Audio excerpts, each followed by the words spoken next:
মোহতারাম হাজরিন, আল্লাহ সুবহানাহু ওয়া তাআলা আমাদেরকে সৃষ্টি করেছেন, আমাদেরকে এই সৃষ্ট জীবের মধ্যে সবচেয়ে বেশি ভালোবাসেন, আমাদেরকে সবচেয়ে সম্মানিত করে আল্লাহ সুবহানাহু ওয়া তাআলা বানিয়েছেন।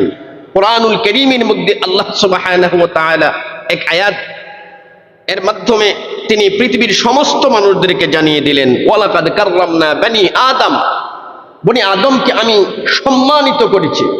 এবং আল্লাহ সুবহানাহু ওয়া তাআলা এই সৃষ্ট জীবের মধ্যে মানব জাতিকে সৃষ্টির সূচনা লগ্ন থেকেই সুন্দর করে বানিয়েছেন। আল্লাহ পাক রব্বুল আলামিন কোরআনুল কারীমের অন্য এক আয়াতের মধ্যে বলেন, ওয়ালাকাদ খালাকানাল ইনসানা ফি আহসানি তাকওয়িম। পাশাপাশি আল্লাহ সুবহানাহু ওয়া তাআলা আপনাকে আমাকে এত মুহাব্বত করেন, এত মুহাব্বত করেন, এত ভালোবাসেন। রাসূল করিম সাল্লাল্লাহু আলাইহি ওয়াসাল্লামের এক হাদিস থেকে আমরা অনুমান করতে পারি, বুঝতে পারি আমার আপনার রব, আমার আপনার মালিক আমাকে আপনাকে কতটুকু ভালোবাসেন। হাদিস শরীফের মধ্যে আসছে, جعل الله الرحمة 100 جزء فأمسك عنده 99 وأنزل في الأرض جزءا واحدا فمن ذلك الجزء يتراحم الخلائق حتى ترفع الدابة حافرها عن ولدها خشية أن تصيبه أو كما قال النبي عليه الصلاة والسلام।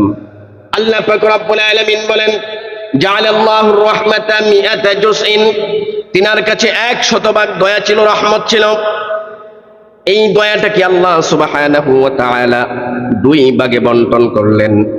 একদিকে রাখলেন 99 ভাগ, আরেক দিকে রাখলেন 1 ভাগ।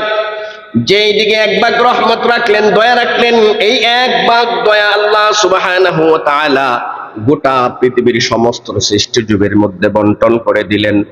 এখান থেকে হাইওয়ান জানোয়ার কিছু দয়া পেয়েছে, যিনি ইনসান পেয়েছে, মানব জাতি পেয়েছে। এখান থেকে আমার আপনার বাবা পেয়েছে, মা পেয়েছে। মা বাবা সামান্য একটু 100 ভাগের 1 ভাগের সামান্য একটু ছিটা দয়া পাওয়ার কারণে একজন মা, একজন বাবা সন্তানের জন্য যে কোনো সময়, যে কোনো মুহূর্তে জীবনটা দিয়ে দিতে প্রস্তুত। মুহতারাম হাজিরিন, বোঝার চেষ্টা করুন, 100 ভাগের 1 ভাগের সামান্য ছিটা দয়া পাওয়ার কারণে যদি মা সন্তানের জন্য জীবন দিতে চায়, বাবা সন্তানের জন্য জীবন দিতে চায়, তাহলে আমার আপনার রবের কাছে 99 ভাগ দয়া রয়েছে।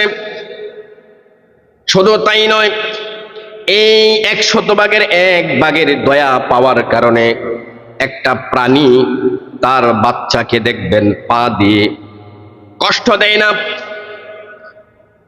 পা দ্বারা তার সন্তান কষ্ট পাবে, এই জন্য সতর্কতার সাথে পাটা সরিয়ে নেয়। ঘোড়া সবচেয়ে উশৃঙ্খল প্রাণী, সব সময় একটু নাড়াচাড়া বেশি করে। হাদিসের আরেক জায়গায় আসছে, ফারাসুন শব্দ আসছে। ঘোড়া অনেক সময় তার সন্তানকে বাঁচানোর জন্য পাটা খুব সতর্কতার সাথে রাখে। কিন্তু মুসলমান ইমানদার এই 100 ভাগের 1 ভাগের দয়া পাওয়ার কারণে যদি একটা প্রাণী তার বাচ্চার সাথে এই ব্যবহার করতে পারে, এত মহাব্বত দেখাইতে পারে, মা সন্তানের সাথে এত মহাব্বত দেখাইতে পারে, আমার আল্লাহর কাছে, আমার রবের কাছে তো 99 ভাগ দয়া রয়েছে।